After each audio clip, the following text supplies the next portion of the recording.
walang traffic dyan. Medyo oras yata wala ng traffic. Ang traffic dito sa pura alas 3 magabi yan, traffic na yan kasi rush hour. Guys,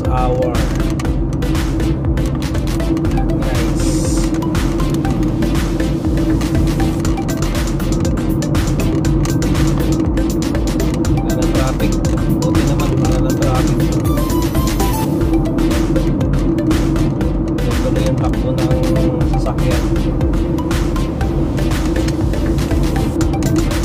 Malas ka rin dito kung nagka-traffic, tagal din eh.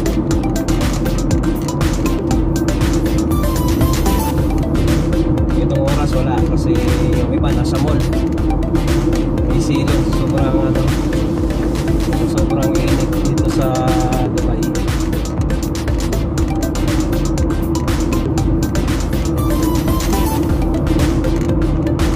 Wala, maluwag ang kalsada.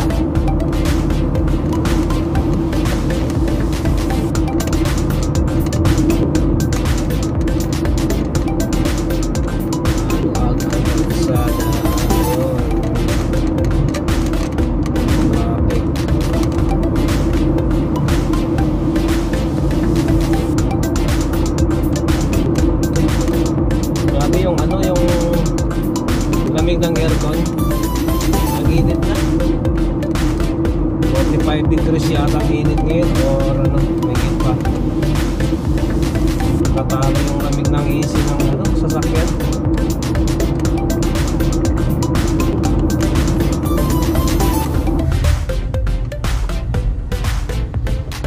Traffic guys, may banggaan daw dyan, no? Nakalagay sa monitor.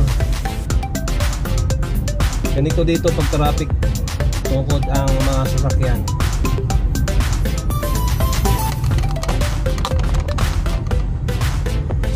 Oh, ito, ayan oh. Puta ko ina yan, ayan oh. Oh shit. Taxi.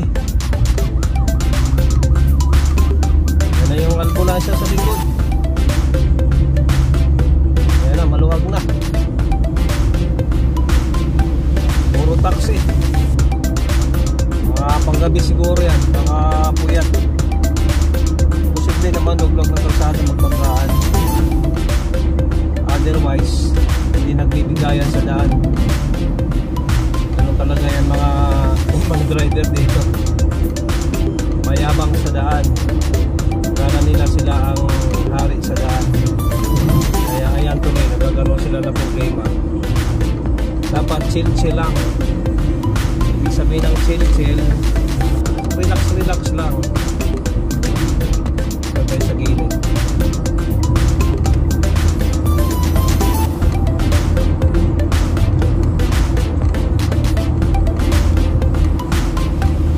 Maluwag sana pag walang traffic, mabilis lang ang takbo eh.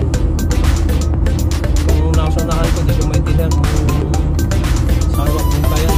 Tingnan mo, signal niya, kaliwat kanan. Kanina nung sa likod ko yun, inihilawan ako.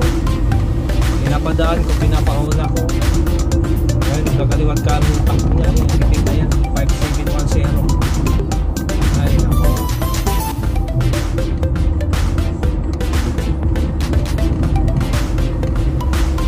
Iba kasi init dito ngayon. Siguro iba na ano sa init.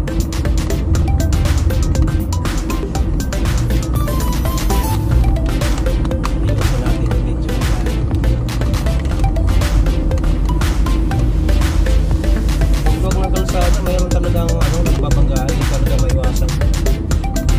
Mga nagmamadali guys, hindi nagsisignal, hindi nagbibigayan,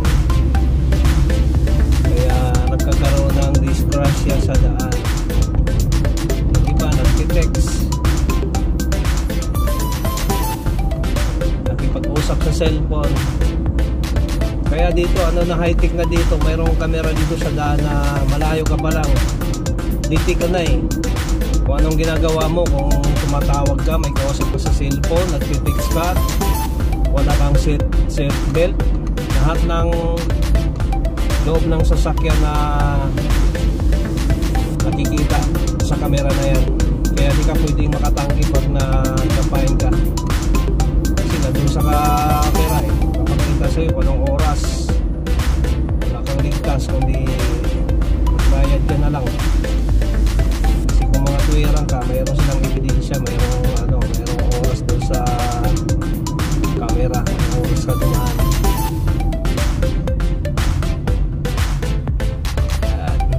Stop muna tayo.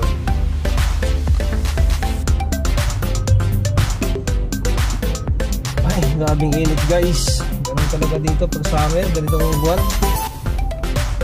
Yung init dito hanggang ano pa to, hanggang muna tayo ng tubig. Hanggang anong bang mga init dito, hanggang November. Pag si September pa lang, 2 buwan pa.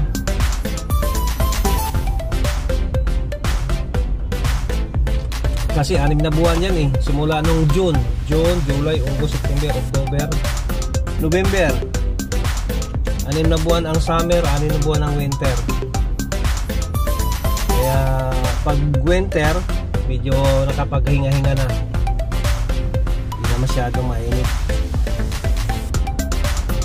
Yung iba dito sumusuko sa init, yung mga hindi kaya sa ano, hindi nila kayang init. Kasi ang init dito mga kapatid, umaabot ng 50 degrees, 45 degrees ang pinakamainit. Pag nagkaroon ng 50 degrees, alam mo yung kalsada, yung singaw parang parang singaw ng apoy. Eh tagisan mo yung itlog, hagis ka ng itlog diyan sa kalsada, maya-maya luto na yan. Iyakan mo ng itlog sa sobrang init, luto. Ganun katinding init dito sa Middle East, sa Dubai. Lahat ng Middle East naman, hindi lang dito. Dubai, Saudi, Kuwait, Bahrain, Qatar, Oman, lahat ng GCC countries, pagdating ng summer talaga, walang ligtas yan.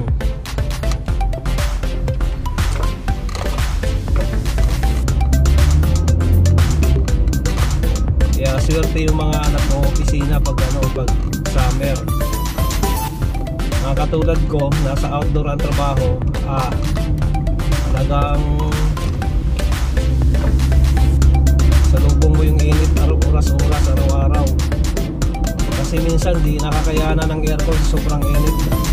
Kaya guys, pagdating ng summer dito, ang mga sakit ng mga sasakyan, easy, aircon. Bumibigay talaga ang aircon dito sa sobrang init. Kaya kumikita ang mga kumikita ang mga nagtitinda ng mga easy na sasakyan. Mga talyer na yan, kasi kapagawa mo pa yan doon, palagyan mo pa ng preon, pagpalit ka ng AC compressor. Ganun dito pag summer, ganun ang problema ng mga sasakyan dito. Sakit sa ulo ng may-ari ng sasakyan, kasi sobrang init talaga. Bumibigay yung sasakyan guys. Dito na ako sa pupuntahan ko, Borjoman Mall. Pasok na ako dyan sa parking.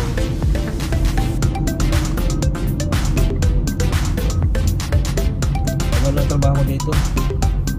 Outdoor.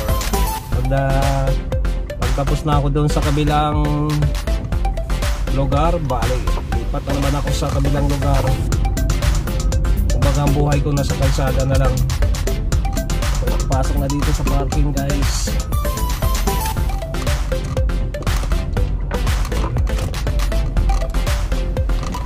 Ito ang Borjoman Mall.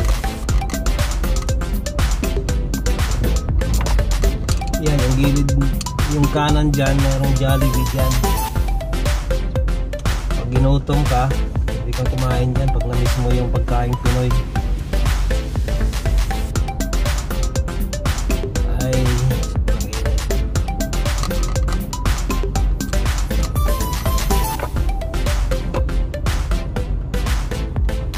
kaya kailangan dito araw-araw maglagay ka ng maglagay ka ng sunblock. Pag wala ka talaga ng sunblock, talagang sunog ang iyong mukha. Kaya ako naglalagay talaga ako ng sunblock. Dati hindi ako naglalagay ng sunblock. Nagtataka ako yung mukha ko, yung balat ng mukha ko parang ano na, batik-batik ba? Tim.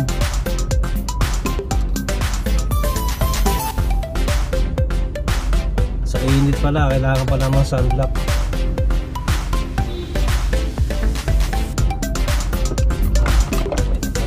Dito. Bayan na yata ang parking dito ah. Uy. Meron na nga oh. Meron na. Libre naman yan sa oras, 2 oras. Sakit na naman ako dito eh. Punta ako sa basement 1. Dito ako sa basement 1 dahil puno na yung basement. Pasok ako sa baba.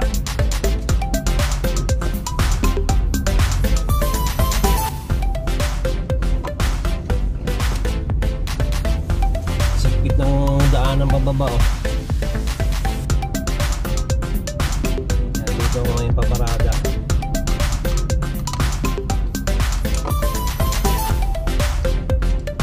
Ikot. Punta ako dun sa pinakamalapit sa escalator kasi ayaw kong maglakad ng medyo malayo kasi nako, init talaga.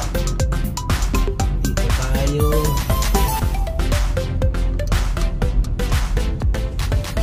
Malak ng parking ng ano, ng mall.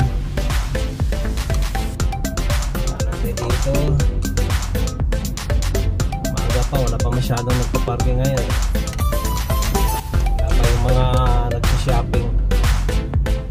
Dating dito ng alas 12 pahapon paggabi, ayan. Hirap ka na mag-parking. Kasi nagsa-shopping na yung matipera eh, mga mayaman. Nag-grocery dyan sa supermarket. Kaya hirap ka mag-parking pag ano, anong oras. Paparada sa malapit sa escalator. Hindi maglakad ng malayo. Problema kung may bakante. Walang bakante, puno lahat eh. Kamay.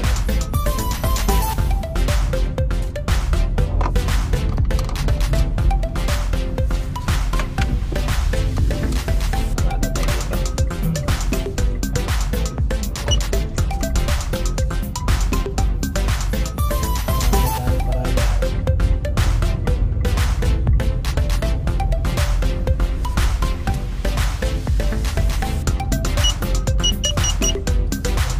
Sensor ng sasakyan.